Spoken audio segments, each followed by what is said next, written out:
Yang berusaha saudara pengurusi majlis, yang berusaha pengurusi surau Umar Abdul Aziz, ahli jawatankuasa surau, ahli jawatankuasa program sambutan Maulid Rasul sallallahu alaihi wasallam bagi tahun 1434 Hijrah, Tuan Imam, tuan-tuan haji, puan-puan hajjah, tuan-tuan dan puan-puan, adik-adik, putra dan putri yang dirahmati Allah sekalian. Pertamanya kita memanjatkan kesyukuran kita kepada Allah Subhanahu wa taala. Pada malam ini kita dapat bertemu kembali untuk sama-sama berkongsi satu pengetahuan, berkongsi suatu maklumat yang berkaitan dengan apa yang ditinggalkan oleh baginda Rasulullah sallallahu alaihi wasallam kepada diri kita. Jadi alhamdulillah, saban tahun kita merayakan peristiwa kelahiran baginda Rasulullah sallallahu alaihi wasallam, membuat sambutan yang sebegini, mengadakan ceramah, kuliah, berselawat, solat berjamaah, dan berdoa kepada Allah Subhanahu wa taala.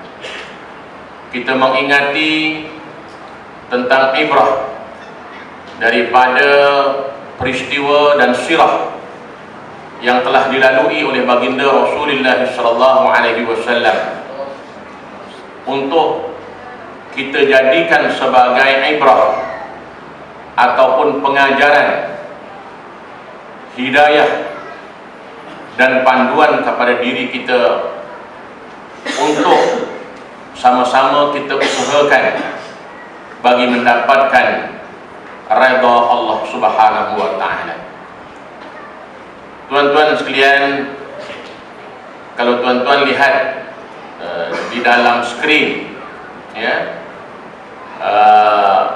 slide yang bawah tu, ya, yang bawah tu adalah banner, ya, yang telah Pertubuhan Ikram lancarkan sempena dengan, ya, hari-hari sambutan kelahiran baginda Rasulullah sallallahu alaihi wasallam. Dan banner-banner ini kita edarkan di masjid-masjid dan di surau-surau, ya, sebagai tanda, ya, kita meraihkan, kita memuliakan, kita mengagungkan dan kita menyayangi baginda Rasulullah sallallahu alaihi wasallam. Pada tahun ini Ikram membawa satu tema, saya sayang Rasulullah sallallahu alaihi wasallam, Rasulullah pembawa perubahan. Ya, walaupun ianya, ya, tidak bertepatan dengan tema, ya, yang dibawa di peringkat, ya, kerajaan, ya, tapi ia tidak bermaksud, ya, menyalahi, ya. Ia tidak bermaksud mengatakan bahawa, ya, tema wasatiyah, ya, penggerak perubahan, wasatiyah, penggerak kesatuan umat, ya. Dia tidak bermaksud untuk menyalahi, ya.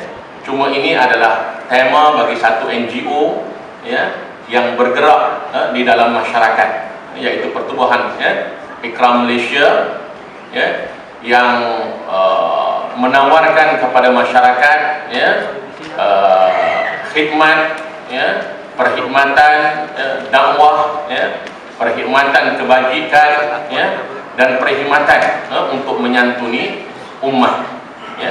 di mana apabila ia disebut sebagai suatu pertubuhan dakwah, maka dakwah itu ialah mengajak manusia, ya, seluruhnya untuk mengabdikan diri kepada Allah Subhanahu wa taala. Tuan-tuan sekalian, saya memilih tajuk pula, ya, sayang Rasulullah, amalkan, ya, sunnah hasanah. Ya. Kerana tajuk ini, mengapa tajuk ini saya pilih? Ya. Kerana di tempat saya ahli jemaah, ya, meminta untuk saya menghuraikan, ya, apakah yang dimaksudkan dengan, ya, beramal dengan sunnah, ya, dan, ya, menghidup dan beramal, ya, dengan sunnah Rasulullah sallallahu alaihi wasallam. Ya, di tempat saya di Surau Ar-Ridwan, ya, hari ini kita dah pasang, ya, banner tadi, ya, banner yang saya sebutkan, ya, saya sayang Rasulullah sallallahu alaihi wasallam, Rasulullah pembawa perubahan. Jadi kita dah pasang, dan ceramahnya adalah, ya, pada 26 hari bulan, hari Sabtu, ya, malam Ahad, ya, malam Ahad. Jemaah kami memilih tajuk ini, ya, mencadangkan tajuk ini agar kita memperhalusinya, ya, agar kita memahaminya dalam konteks, yang betul, ya, mengikut apa yang dihuraikan, ya, oleh para ulama yang muktabar. Kalau kita amati pada istilah sunnah, ya, dan sunnah itu digandingkan dengan sunnah hasanah. Hasanah merujuk kepada, ya, suatu perjalanan yang baik, suatu tarikat jalan, yang baik, ya, suatu kehidupan yang baik, ya. Dan kalau kita amati satu persatu dari segi bahasanya, ya, sunnah merujuk jalan atau cara, ya, ataupun kebiasaan, ya. Jadi maknanya ia merujuk kepada apa yang kita lakukan, apa yang menjadi budaya kehidupan kita, apa yang menjadi tabiat kita yang berlaku, yang kita paparkan dalam kehidupan seharian kita sebagai seorang muslim. Dan sunnah juga disebutkan sebagai al-tariqah. Tariqah ini merujuk, suatu perjalanan, perjalanan hidup, atau ia merujuk kepada suatu perkaedahan atau kebiasaan atau perilaku, ya. Dan perilaku itu merujuk dua keadaan, ya. Suatu kaedah, suatu kebiasaan, satu perjalanan hidup, satu perilaku yang boleh merujuk dua keadaan. Keadaan itu keadaan yang baik, terpuji, ya, ataupun yang tercela, ya. Benda yang baik, ya, yang kita paparkan, ya, sebagai tabiat kehidupan kita, ataupun, ya, perkara yang sebaliknya, yaitu, ya, tabiat-tabiat yang tercela, tabiat-tabiat yang tidak baik, jalan hidup yang tidak baik, yang keluar, ya, daripada jalan, ya, sunnah yang disebut dan disandarkan sebagai sunnah hasanah, ya. Sunnah Nabi kalau disandarkan kepada Nabi ialah cara Nabi, atau, ya, apa yang biasa dikenali sebagai kebiasaan yang dilakukan oleh baginda Rasulullah sallallahu alaihi wasallam, ya. Jadi itu merujuk kepada sunnah. Jadi kalau sebut sunnah sahaja, ya, dia, ya, merujuk dua makna. Kemungkinan ia merupakan suatu kebiasaan yang, ya, kepada kebiasaan yang tercela atau kebiasaan yang, ya, menyalahi, ya, apa yang telah ditunjukkan, ya, dihidayahkan oleh baginda Rasulullah sallallahu alaihi wasallam. Dan sunnah merupakan suatu perkara yang wajib kita ikuti. Ya, menghidupkan, mengamalkan merupakan suatu perkara yang wajib. Wajib maknanya apa? Ya, kita diberikan suatu tanggungjawab. Ya, diberikan pahala kepada yang melakukannya, ya, dan berdosa kalau kita meninggalkannya. Disandarkan kepada hadis Nabi sallallahu alaihi wasallam, ya, Anil Munzir bin Jarir qala Rasulullah sallallahu alaihi wasallam, man sanna fil islami sunnatan hasanatan falahu ajruha wa ajru man amila biha ba'dahu ghairi ay yanqusa min ujurihim syai'un. Wa hadha hadisun sahihun rawahu Imam Muslim. Hadis ini bermaksud daripada Munzir bin Jarir. Rasulullah sallallahu alaihi wasallam bersabda, barang siapa yang menghidupkan sunnah dalam Islam, yaitu sunnah yang baik, maka bagi dia pahalanya dan pahala orang yang mengamalkannya, dengan tidak mengurangi pahala mereka sedikit pun. Jadi maknanya, ya, sunnah ini merupakan, ya, satu sunnah yang merujuk kepada kebaikan, ya, dan kebaikan itu sekiranya kita hidupkan, ya, jalan hidup yang sentiasa kita ceritakan kepada orang awam, sehingga orang awam itu mengikuti sunnah tersebut, maka yang mengajarkannya boleh pahala, dan yang mengamalkannya, yang mengikut sunnah, ya, tersebut juga beroleh pahala tanpa dikurangi walaupun sedikit di sisi Allah Subhanahu wa taala. Okey. Kewajiban mengelakkan ataupun menjauhi, ya, sunnah sayyi'ah, ya, juga daripada hadis yang sama, ya, di mana Rasulullah sallallahu alaihi wasallam menyambung, ya, atau sambungan daripada, ya, rangkap yang pertama tadi, ataupun bait yang pertama, ataupun matan yang pertama tadi. Man sanna fil islami sunnatan sayyi'atan kana alaihi wizruha wa wizru man amila biha min ba'dihi min ghairi ay yanqusa min awzarihim syai'un. Rawahu Muslim. Dari Munzir bin Jarir, Rasulullah sallallahu alaihi wasallam bersabda, barang siapa yang mengikuti sunnah yang buruk, perjalanan, tabiat-tabiat, perangai-perangai, ya, kebiasaan-kebiasaan yang buruk, buruk maknanya menyalahi, ya, daripada hidayah, menyalahi daripada syariat yang dibawa oleh baginda Rasulullah sallallahu alaihi wasallam, maka atasnya dosa, ya, dan dosa orang yang mengerjakannya dengan tidak mengurangi dosa mereka sedikit pun. Jadi maknanya, kalau kita mengajarkan orang, ya, melakukan kebaikan, ya, maka kita beroleh kebaikan, ya, seperti mana kebaikan itu dilakukan oleh orang yang kedua yang kita suruh berbuat kebaikan tadi. Begitulah juga sebaliknya.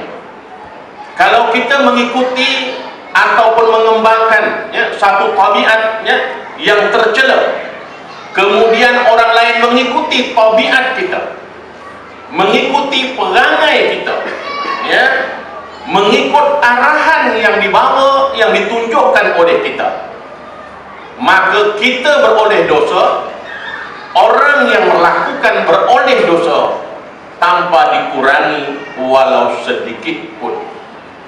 Jadi itulah yang disebutkan sebagai sunnah.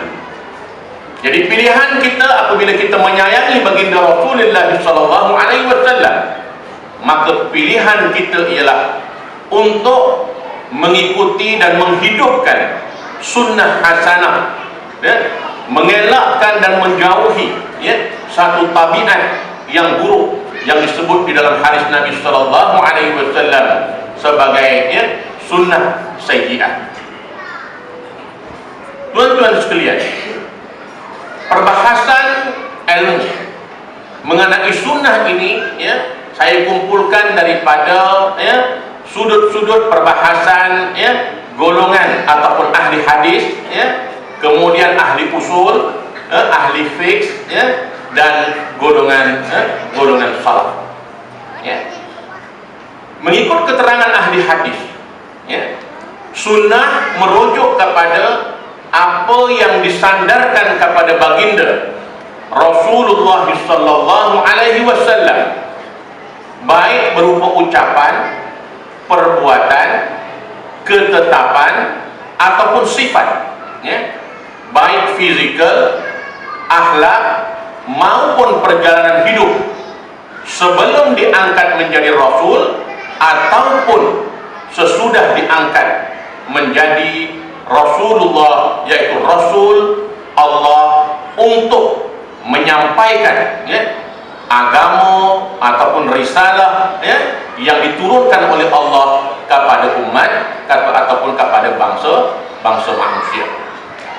Kalau kita lihat apa yang saya bawakan di dalam slide yang tuan-tuan saksikan, bahawa apa sahaja yang kita ambil daripada baginda Rasulullah sallallahu alaihi wasallam, ma sadara anin nabi sallallahu alaihi wasallam qaulan au fi'lan au taqriran, apa yang kita ambil daripada nabi, perkataannya, perbuatannya ataupun pengakuan nabi sallallahu alaihi wasallam, semuanya itu dirakamkan oleh para ulama yang disebutkan sebagai ahli hadis, yang ianya menjadi rujukan kepada kita pada hari ini, di mana kita ini sudah ditinggalkan. Nabi telah wafat dalam jangka waktu yang begitu panjang, 1434 tahun. Kita boleh bayangkan dengan jangka waktu yang begitu panjang, 1400 tahun, kalau sekiranya tidak ada bekalan yang kita boleh rujuk, tidak ada reference, tidak ada rujukan, tidak ada masadir tasyri', rujukan kepada syariat ini, apa akan jadi kepada diri kita? Maknanya, kalau tidak ada sumber rujukan ini, barangkali orang Islam ini sembahyang macam-macam perangai, macam-macam gaya orang Islam sembahyang. Mengapa kita sepakat mengerjakan maghrib ini 3 rakaat, Isyak nanti 4 rakaat, subuh nanti 2, zuhur 4 dan asar 4? Mengapa sepakat? Sama ada ianya tinggal di Mekah, Madinah, ataupun ia tinggal di Kulai Daya.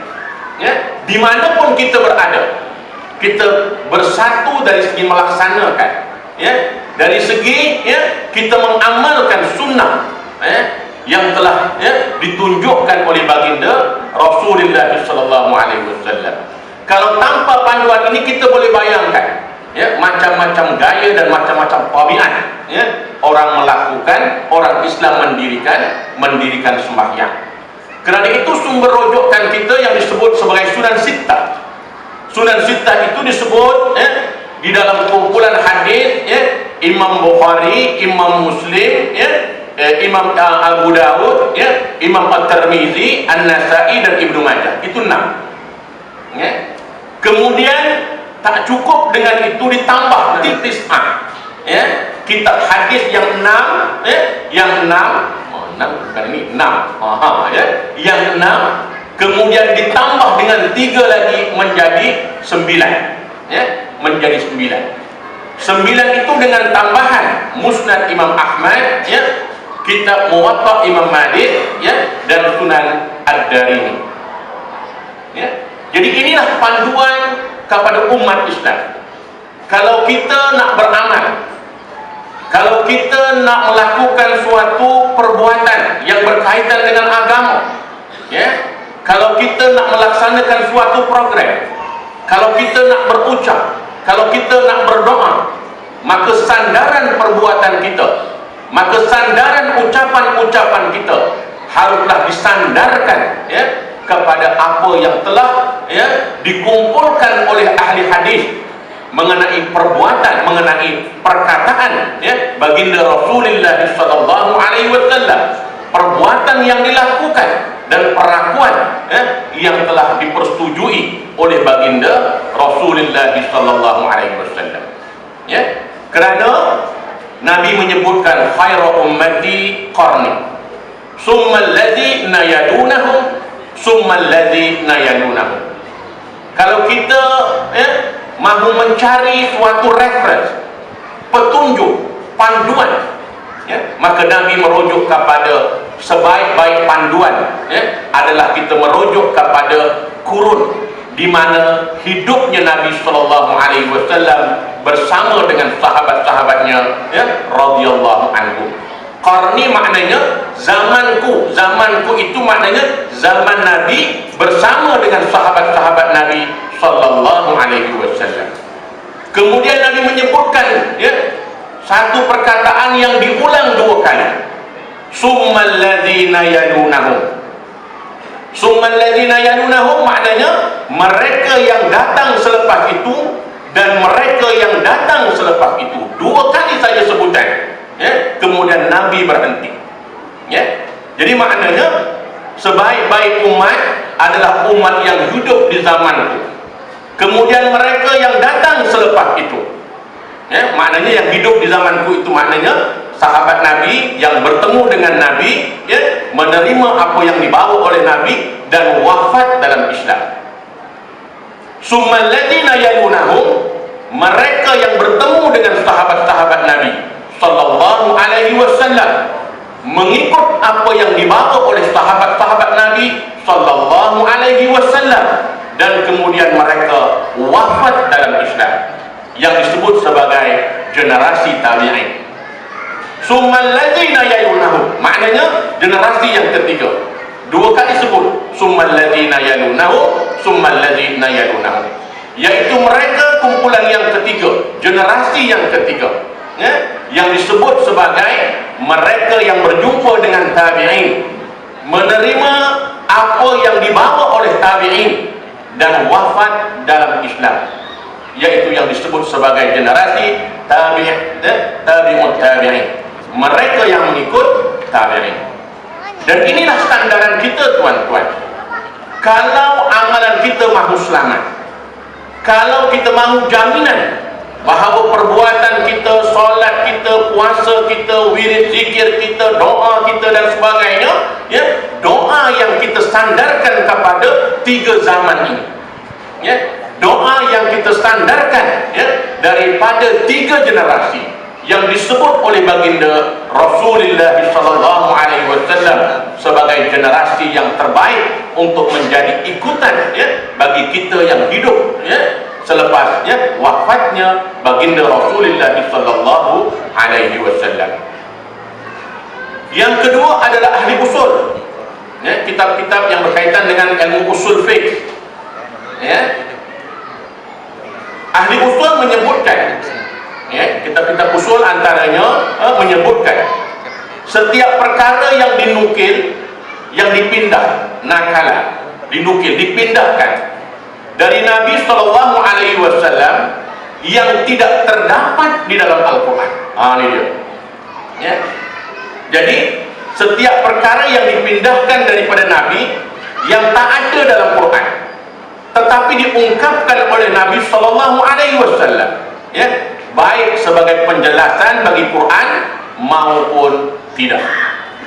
Jadi maknanya apa-apa perkataan yang keluar daripada Nabi yang tidak disebut di dalam kitab Allah Subhanahu wa taala, maka ianya disebut sebagai sunnah di sisi ulama usul. Yang keempat, yang ketiga, pengertian as-sunnah mengikut atau merujuk kepada pandangan ahli fiqh. Kitab-kitab fiqh ini banyak. Mazhabnya, Hanafinya, mazhab kita dengan sekian kumpulannya. ya, mazhab Imam Malik dengan sekian kumpulannya, dengan mazhab Imam Hanafi, mazhab Ibnu Hanbal, dengan sekalian kumpulannya. Ya. Tetapi saya paparkan kepada tuan-tuan kitab-kitab fiqh ya, yang ada pada mazhab kita, mazhab ya, Imam Asy-Syafi'i. Ya. Antaranya kitab ya, Tuhfatul Muhtaj ya, oleh Ibnu Hajar Al-Haytami, Nihayatul Muhtaj ya, Syekh Muhammad Ar-Ramli ya, Mughni Muhtaj. Ini kitab-kitab yang besar-besar, yang hebat-hebat ya, dalam mazhab kita, mazhab Imam ya, Asy-Syafi'i ya. Kitab yang tebal-tebal tuan-tuan ya. Kemudian satu kitab disyarah lagi dengan kitab yang lain ya. 17 kitab yang saya sertakan, dan diakhiri dengan kitab ya, Al-Fiqh Al-Manhaj ya, Al-Manhaji ala Madhab Asy-Syafi'i, yang mudah bahasanya, yang sudah diterjemahkan dalam bahasa Melayu ya, yang sudah diterjemahkan dalam bahasa Melayu dan dikuliahkan, dibawa oleh ustaz-ustaz, guru-guru ya, para ulama di masjid-masjid dan di surau-surau untuk melazimkan kita ya, dengan amalan-amalan ya, yang telah ya, ditulis ya, oleh para ulama dalam mazhab Imam ya, Asy-Syafi'i ya. Kitab Al-Fiqh Al-Manhaji ala Madhab Asy-Syafi'i oleh Dr. Mustafa Al-Bugha, Dr. Mustafa Al-Kin, dan Syekh Ali Al-Zarbaji ya, Al-Zarbaji ya. Maka rujukan dia merujuk kepada ya, hukum yang menjelaskan. Sunnah itu merujuk kepada hukum yang menjelaskan setiap perkara yang bukan wajib. Sunnah ya, dikatakan sesuatu itu sunnah, bukan fardu ataupun wajib, dan tidak pula haram dan ataupun tidak pula makruh. Maknanya kalau dalam bahasa fiqh ya, orang yang mengerjakan perkara yang sunat ini diberi pahala ya, dan yang meninggalkannya ya, tidak berdosa, tidak berdosa ya, seperti sembahyang sunat, puasa sunat, wirid zikir, benda yang sunat ya. Yang wajib diberi pahala yang mengerjakannya, dan berdosa kepada yang meninggalkannya ya. Kemudian di sisi golongan salaf ya, di sisi golongan salaf, tarif yang diberikan begitu luas, lebih meluas ya, daripada makna yang telah diberikan ya, di kalangan ahli hadis, ahli usul, dan ahli fiqh ya. Mereka mengertikan sunnah sebagai setiap perkara yang sejalan ya, dengan kitabullah dan sunnah Rasulullah sallallahu alaihi wasallam. Bukan sekedar itu ya, ia juga merupakan ya, sejalan ya, dengan para sahabatnya, baik dari segi perkara i'tiqad ini kepercayaan ataupun akidah ataupun ibadah, dan lawannya adalah bid'ah. Bid'ah ini makna apa ya? Perkara agama yang diada-adakan, yang dibuat, tetapi Nabi tak buat, sahabat pun tak buat, tabi'in pun tak buat, tabi'ut tabi'in pun tak buat, tetapi orang kemudian membuatnya ya. Jadi ta'rifan ini ya, merupakan satu ta'rifan yang bersifat jami' dan mani ya. Satu sifat ta'rif yang menyeluruh ya. Kerana apa saja perlakuan kita yang sejalan dengan kitab Allah Subhanahu wa taala, yaitu Al-Quran ya, sejalan dengan sunnah Rasulullah sallallahu, dengan sunnah para sahabat Nabi sallallahu alaihi wasallam ya, yang berupa kepercayaan ataupun akidah, sama ada ianya ibadat dan ya, lawannya adalah satu perkara ya, yang dibuat-buat oleh orang Islam, yang dikatakan benda yang baru, yang menyalahi ya, yang bertentangan ya, dengan apa yang ada dalam kitab Allah, dengan apa yang ada di dalam sunnah Nabi sallallahu alaihi wasallam, dengan apa yang dibawa oleh baginda oleh sahabat-sahabat Nabi sallallahu alaihi wasallam. Tuan-tuan sekalian ya, mengapa perlunya kita menghidupkan sunnah Nabi Sallallahu Alaihi Wasallam. Mengapa? Mengapa kita perlu intisyarkan, perlu sebarkan, perlu kita menguat-uatkan sunnah ataupun perjalanan hidup yang perlu dan wajib kita ikuti. Saya bawakan dua ayat Quran dan satu hadis Nabi Sallallahu Alaihi Wasallam berkaitan dengan tabiat-tabiat yang ada pada diri kita yang bernama manusia. Bermula daripada surah Al-An'am ayat 116. Wa in tuti aksara man fil ardi yudilluka an sabilillah. Dan jika kamu menuruti kebanyakan orang-orang di muka bumi ini, nescaya mereka akan menyesatkan kamu daripada jalan Allah. Kita kena ingat, penduduk dunia ni berapa bilion penduduk dunia? 5.7 bilion. 5.7 ke 7.5 bilion? Dr. Fauzi? 7 bilion. Kedudukan orang Islam, kalau tak silap saya, 1.6 bilion. 1.6 bilion. Maknanya, kedudukan perbandingan orang Islam dengan orang yang beriman dengan orang yang tidak beriman, mereka yang disebut sebagai Muslim dengan mereka yang disebut sebagai non-Muslim, kedudukan kita minority, kedudukan kita kecil, berbanding dengan mereka yang tidak bertemu hidayah, mereka yang hidup dalam kesesatan, mereka yang hidup di dalam kekufuran, mereka yang hidup di dalam kekufuran. Kalaulah manusia ini mengikuti dan mereka telah ditipu oleh kehidupan dunia, di sinilah yang kadang-kadang saya mau bercerita kepada tuan-tuan. Kadang-kadang ketika kita memanggil penceramah-penceramah, guru-guru agama, ada perkara yang salah yang ada dalam fikiran kita. Kita ambil ustaz ni sebab dia bagus lawak dia, pandai menyanyi di dalam masjid, pandai, bila orang ramai berkumpul kita seronok, ketawa, kita terhibur dan sebagainya. Nak terhibur tidak salah, nak membuat joke tidak salah, tapi jangan sampai peringkat apa yang disampaikan itu, yang akhirnya orang bawa balik ialah dia punya lawak, yang orang bawa balik ialah dia punya kelakar, yang orang bawa balik ialah rujukannya surat khabar Kosmos.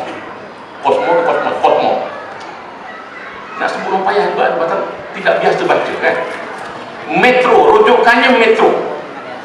Sedangkan perkara yang perlu dibacakan, sebaik-baik perkara yang dibacakan kepada orang awam adalah kitab Allah. Yang keduanya adalah sunnah Rasulullah Sallallahu Alaihi Wasallam. Kemudian apa yang dikatakan oleh sahabat-sahabat Nabi Sallallahu Alaihi Wasallam, atau oleh tabi'in, atau oleh tabi'ut tabi'in, itu sebaik-baik perkataan untuk diucap, untuk dicerita, untuk dihuraikan kepada orang awam. Bukan cerita kelakar daripada khabar Kosmo ke, daripada Metro ke, bukan itu. Sebab ada setengah-setengah kalangan ustaz-ustaz ni, dia bawa kuliah subuh, bawa khabar Kosmo. Biar betul. Jadi poin saya nak cerita ialah, dan tinggalkanlah orang-orang yang menjadikan agama mereka sebagai main-main dan sendegura. Kita nak menyampaikan agama ini perkara yang serius. Kalau tuan-tuan membaca Muqaddimah bab 1 kitab Mustikah Hadis, hadis yang pertama menyebutkan tentang teknik Nabi menyampaikan maklumat apabila Nabi berpidato kepada orang awam. Apa yang dapat disaksikan oleh sahabat-sahabat Nabi ialah wajahnya yang merah, suaranya yang lantang, matanya yang nampak kemerahan, yang menunjukkan betapa seriusnya Nabi sallallahu alaihi wasallam, untuk menyampaikan satu perkara kepada sahabat-sahabatnya radhiyallahu anhu. Masya Allah Ta'ala, tuan-tuan. Itu sebab ni kadang-kadang ada ustaz-ustaz kita, dia berceramah, dia naik semangat dia kan, suaranya lantang, seolah-olah dia memarahi. Memang ada istilah seolah-olah dia memarahi, nak menunjukkan keseriusan baginda Nabi sallallahu alaihi wasallam. Diumpamakan seperti ia jenderal di medan perang yang mengarahkan tenteranya. Musuh akan datang mungkin pagi ataupun mungkin petang. Itu maksud kepada hadis yang pertama kalau kita membaca muqaddimah dan jilid pertama kitab Mustikah Hadis. Hadis yang pertama. Kadang-kadang ada orang awam yang menerima bila ustaznya bersuara tinggi, bila tok gurunya, khatibnya bersuara tinggi, ada yang menerima, ustaz ni dia betul, kita pula yang kena marah ni, apa cerita ni? Kita yang baik-baik datang pergi surau, datang pergi surau, pergi masjid, kena marah dengan ustaz pula. Itu kena betulkan. Kalau persepsinya, pemahamannya macam-macam itu, kita kena betulkan diri kita. Sebab itu adalah sebahagian daripada metode Nabi SAW menyampaikan maklumat, menyampaikan perkara yang penting kepada umat Islam. Kerana itulah bila kita memanggil, bila kita menjemput penceramah, kita kena menjemput penceramah yang serius di dalam perkara agama ini. Saya teringat waktu di kampung dulu, dia kata ustaz ni tak bagus sebab tak banyak lawak. Adik saya jawab, kalau nak lawak lebih baik panggil Hamid Burqa. Ini cerita kat kampung. Sebab ada orang dia suka bila ceramah maulid cari penceramah yang suka lawak-lawak tu. Tuan-tuan, ini perkara agama. Takkanlah nak lawak-lawak, nak kelakar-kelakar, nak ketawa terbahak-bahak. Ini perkara serius. Kalau dalam perkara agama pun kita main-main, apatah lagi perkara yang lain. Maka tendensi untuk bermain dalam perkara yang bukan agama itu lagilah luasnya, lagilah terbukanya.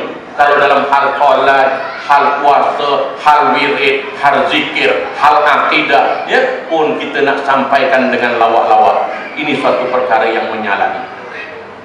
Walaupun mungkin ada setengah-setengah ustaz tu dia memang ada benda yang disampaikan, tapi nak sampaikan tu dengan satu kaedah. Ustaz Azhar, Ustaz Hadli, tapi dia tidak duduk dalam masjid, dia duduk di tempat awam. Kalau orang nak ketawa banyak, duduk tempat awam. Itu untuk memanggil orang kepada Islam. Tetapi pengajian-pengajian yang ada di dalam masjid, saya cenderung untuk mencadangkan, bicarakanlah kitab-kitab yang bacalah hadis-hadis yang sahih, ceritakanlah apa yang disebut oleh sahabat-sahabat Nabi sallallahu alaihi wasallam, ataupun oleh tabi'in, ataupun oleh tabi'ut tabi'in, supaya kita menyampaikan perkara yang benar, perkara yang sah, perkara yang diperakui oleh baginda Rasulullah sallallahu alaihi wasallam.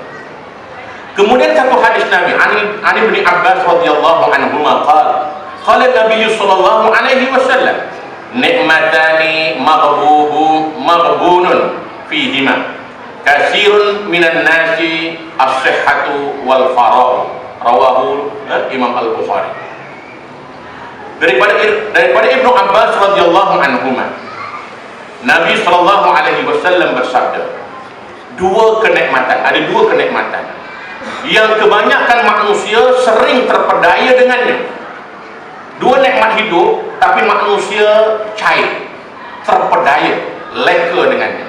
Pertama, nikmat sehat.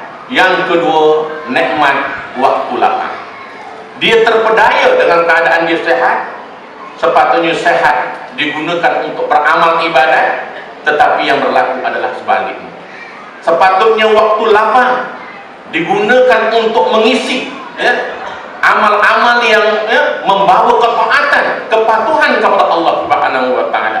Tetapi waktu waktu lapang digunakan untuk perkara-perkara yang sia-sia, ya. Nanti saya akan ceritakan, ya, bagaimana contoh-contoh penting untuk sama-sama kita memperbaiki, ya, kefahaman kita, memperbaiki kesedaran kita, ya. Apabila Allah kurniakan nikmat sehat kepada diri kita dan Allah kurniakan waktu lapang kepada diri kita, ya. Dan ini merupakan ancaman, ya, kepada mereka yang meninggalkan sunnah. Imam Al-Qurtubi menyatakan, barang siapa yang terus-menerus meninggalkan sunnah Rasulullah SAW, maka ini menunjukkan kekurangan, kelemahan, celaan, ya, dalam agama. Jadi kalaulah dia tidak mengikuti sunnah Nabi, ia menunjukkan, ya, betapa kurang agamanya, betapa lemah paham dan marratin wa nazarahum fi tughyanihim ya'mamun, ya. Dan kami akan memalingkan hati dan penglihatan mereka sebagaimana awalnya dahulu, dan mereka tidak beriman, dan kami biarkan mereka bergelimang, ya, dalam kesesatan yang, ya, bersangatan, ya. Kalau itu wajahnya, kalau itu sifatnya, ya, maka Allah akan, ya, seolah-olahnya Allah akan menyesatkan, akan membiarkan dia, ya, dalam kesesatan yang bersangatan. Di dalam ayat yang lain disebutkan perbuatan-perbuatan yang jahat seperti itu, perbuatan-perbuatan yang buruk tercela seperti itu dihiaskan oleh syaitan sebagai suatu perbuatan yang baik. Wa zayyana lahumus syaitanu a'malahum. Ini maknanya syaitan memandang indah perbuatan yang buruk itu di sisi atau pada perspektif dirinya, ya. Saya tak pergi masjid pun okey, bisnes okey, ya, badan sehat, itu dia, ya. Walaupun tak di Jumaat okey, ya, Allah kurniakan sehat, menunjukkan Allah sayang padaku, itu dia. Okey, tuan-tuan sekalian, keutamaan menghidupkan sunnah disebut, ya, di dalam kitab Allah. Ayat yang pertama, qul in kuntum tuhibbuna Allah fattabi'uni yuhibbukumullah wa yaghfir lakum dzunubakum wallahu ghafurur rahim. Katakanlah, jika kamu benar-benar mencintai Allah, maka ikutilah sunnah atau petunjukku. Nescaya Allah mencintaimu dan mengampunkan dosa-dosamu. Allah Maha Pengampun lagi Maha Penyayang. Ya, jadi maknanya, ya, ini suatu perintah kul, ya, fi'lu amrin, ya. Jika kamu benar-benar mencintai Allah, kalau kita sayang Allah, ya, maka ikutilah sunnahku, ya, atau petunjukku. Orang Melayu kita gunakan ayat ini sebagai ayat pengasih. Wah, silap, ya, sangat silap, ya, sangat besar silapnya, ya, sangat, ya, menyeleweng kepahamannya, ya. Kalau kamu cinta Allah, kamu ikut aku, sedang. Sedangkan ayat ini merujuk kepada kamu sayang Allah, kamu ikuti sunnahku, yaitu sunnah yang dibawa oleh baginda Rasulullah SAW. Nescaya Allah mencintaimu. Kemudian disebut wa yaghfir lakum dzunubakum, mengampuni dosa-dosa kamu. Allah Maha Pengampun lagi Maha Penyayang, ya. Yang kedua, surah Al-Anfal ayat 24. Ya ayyuhalladzina amanu stajibu lillahi walirrasul idza da'akum lima yuhyikum. Wahai orang-orang yang beriman, penuhilah seruan Allah dan seruan Rasulnya yang mengajak kamu kepada sesuatu yang memberi kemaslahatan ataupun kebaikan, ya, hidup bagi kamu, ya. Penuhi, ikuti, sambut seruan Allah dan seruan, ya, Rasulnya Muhammad SAW, ya, yang mengajak kamu kepada sesuatu yang memberi kebaikan, ya, kepada kehidupan, ya, lima yuhyikum, kehidupan bagi kamu. Kemudian yang ketiga, Al-Ahzab ayat 36. Wa ma kana lil mu'minin wala mu'minatin idza qada Allahu wa rasuluhu amra ay yakuna lahumul khiyaratu min amrihim wa may ya'sillah wa rasulahu faqad dhalla dhalalan mubina. Dan tidaklah layak bagi orang mukmin, lelaki maupun perempuan, ya, mukmin wala mukminatin, tertinggal, ada, ya, bagi perempuan, mukmin lelaki laki dan mukmin perempuan, ya, mukminah. Jika Allah dan Rasulnya telah menetapkan suatu ketetapan, ya, akan ada baginya, ya, bagi mereka itu pilihan lain dalam urusan lain. Barang siapa mendukai Allah dan Rasul, maka sesungguhnya dia telah sesat dengan kesesatan yang nyata. Kalau Allah tunjukkan satu jalan hidup, satu panduan, satu syariat, ditunjukkan oleh Nabi SAW, kita tidak ada pilihan lain. Contoh bab menutup aurat, ya, tak ada pilihan lain. Seorang wanita, istrikah dia, atau anak perempuankah dia, maka kewajiban bagi seorang muslim tidak ada pilihan lain kecuali patuh untuk menutup aurat. Tak ada pilihan lain bagi seorang muslim yang telah berakal dan balik. Apabila dirinya sudah diisytiharkan dan dia mengakui dirinya sebagai seorang muslim, tidak ada pilihan lain. Salat adalah suatu kewajiban, puasa adalah suatu kewajiban, tidak ada pilihan lain. Tidak meninggalkannya adalah perbuatan dosa dan keingkaran kepada perintah Allah Subhanahu wa taala. Kita tidak ada pilihan lain, ya? Kerana, ya, apabila Allah telah memberikan pilihan, ya, itulah pilihan yang seharusnya kita patuhi, ya, dan pilihan yang harus kita terima, dan pilihan yang harus kita akui. Kalau tidak itu menjadi pilihan kita, kalau itu bukan tidak menjadi pilihan kita, maka Allah menyebutkan, ya, sesungguhnya dia telah sesat dengan kesesatan yang nyata.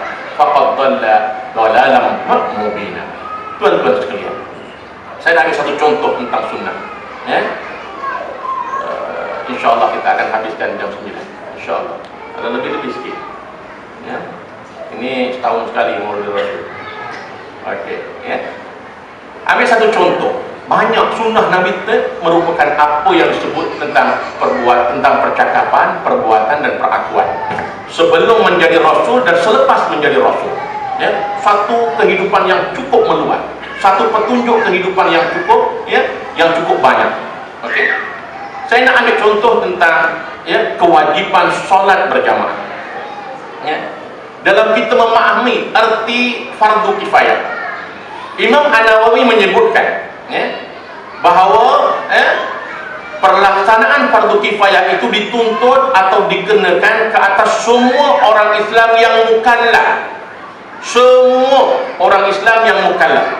Mukallaf maknanya orang yang sudah berakal dan balik dan dipertanggungjawabkan kepada dirinya hukum syarak, sembahyang, puasa, zakat, ya, dipertanggungjawabkan kepada dirinya, ya, sama ada ianya fardu, ianya wajib, ianya sunat, haram, dan harus, ya, ianya, ya, terikat, ya, dengan 5 qadhiyah penting, ya, yang bermula dengan wajib, sunat, haram, harus, makruh, dan harus tadi.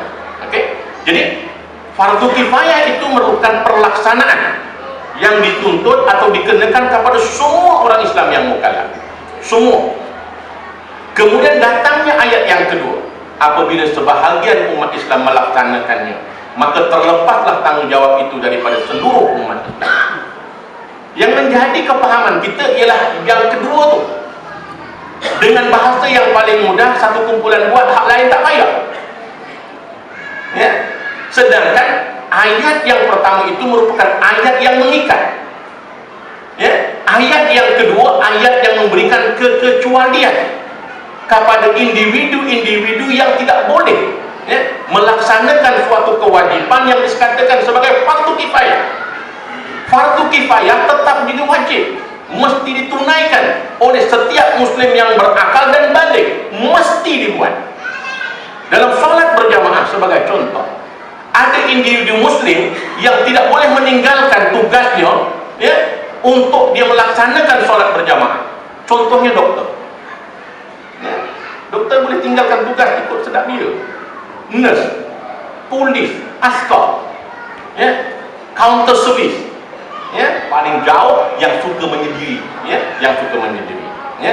Sekali-kali jangan kamu menempuh jalan sendiri, mengasingkan diri. Itu dia. Sekali-kali kamu jangan menempuh jalan ini, jangan menyendirikan, jangan mengasingkan, jangan mengasingkan diri. Hendaklah kamu berjamaah, ya. dan berkumpul dengan orang ramai, serta pergilah ke masjid. Kalau kita memahami hadis ini tuan-tuan, ya, insya Allah tidak akan ada masalah-masalah yang berat yang berlaku kepada masyarakat kita. Ya, tak akan ada orang hamil tanpa nikah. Ya, tak perkara yang pelik, ya, jenayah-jenayah yang besar yang berlaku dalam kehidupan umat Islam. Sebab setiap Muslim itu tidak boleh ia mengasingkan diri atau membebaskan diri ataupun mengeluarkan dirinya daripada ikatan dengan masyarakatnya. Yang kedua, berjamaah adalah sunanul huda. Ya, yang disebut sunanul huda itu hadis daripada Ibnu Mas'ud. Sesiapa yang suka untuk berjumpa Allah, ya, di besok hari, yaitu di hari kiamat, dalam keadaan muslim, dalam keadaan selamat, maka hendaklah ia menjaga sembahyang, fardu, ya, dengan dilakukan berjamaah. Di mana sahaja azan berkumandang, tengok, di mana sahaja kamu dengar azan, ya, hendaklah kamu berjamaah. Sesungguhnya Allah telah mensyariat kepada Nabi kamu, ya, sunanul huda. Sunanul huda yaitu sunnah mereka yang mendapat hidayah Allah Subhanahu wa ta'ala. Dan sesungguhnya solat berjamaah itu adalah sebahagian daripada sunanul huda. Sunnah, ya, merupakan kehidupan, amalan, tabiat, ya, yang berlaku kepada Nabi dan sahabat-sahabat Nabi sallallahu alaihi wasallam. Okey. Dan juga disebutkan tentang jamaah adalah sifat lelaki muslim, sifat sejati lelaki muslim, ya.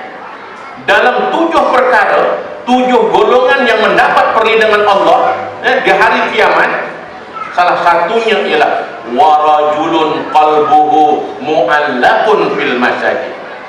Lelaki yang hatinya sentiasa terikat di masjid, ya. Kalau dah pukul 12, pukul 1 tu dia tak keluar dah, pergi Tesco, dia tak keluar dah, ya, pergi Jaya, dia nak semayang dah, ya. Beritahu isteri, beritahu anak-anak, kemungkinan terpaksa mengecewakan isteri, kan kemungkinan ada masanya terpaksa mengecewakan anak, dan nak semayang, lepas semayang baru kita boleh keluar. Rajulun qalbuhu mu'allaqun fil masjid. Dimanapun anda pergi, dimanapun anda berada, di pejabatkah, ketika musafirkah, ketika berjalan-jalankah, anak dia nak masuk asar dah ni, ya, sudah pukul 4, ya, 40 macam 44 dan nak masuk asar, ya, mari siap-siap untuk ke masjid. Kita menanamkan sunat ini kepada anak-anak. Kita melatih diri kita untuk membiasakan diri dalam perkara-perkara yang disebut oleh Nabi, ya, mereka yang tidak mendapat perlindungan kecuali perlindungan daripada Allah pada hari kiamat. Rajulun qalbuhu mu'allaqun fil masajid, ya. Yang lain-lain itu saya tak bacakan, ya. Saya nak kaitkan dengan soal hubungan seorang muslim, hubungan seorang lelaki, ya, dengan rumah Allah Subhanahu wa ta'ala. Ancaman yang berterusan meninggalkan solat berjamaah, ya, di dalam hadis Nabi yang diriwayatkan oleh Imam Bukhari dan Imam Muslim, ya, saya tak bacakan matanya, saya bacakan maksudnya karena waktunya begitu terbatas.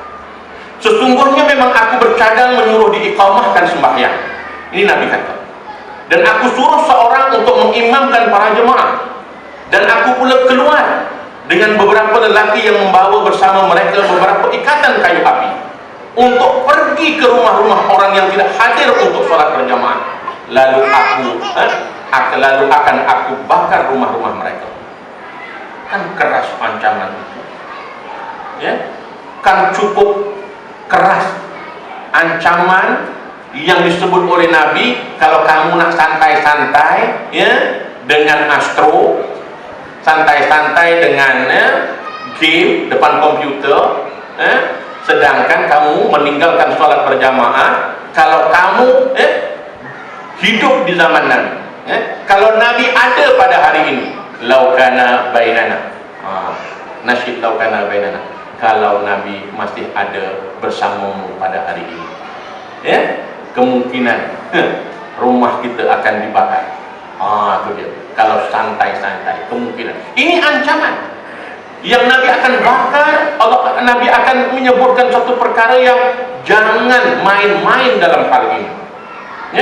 Kerana ini adalah perkara yang sangat penting di dalam agama. Salat adalah Allah Subhanahu wa taala berbanding dengan amalan-amalan yang lain. Ancaman.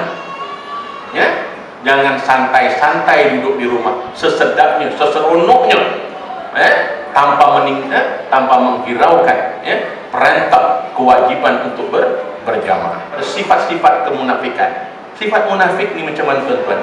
Kalau bercakap dia bohong, kalau berjanji dia mungkir, kalau berkelahi dia luar biasa nakal, luar biasa nakal.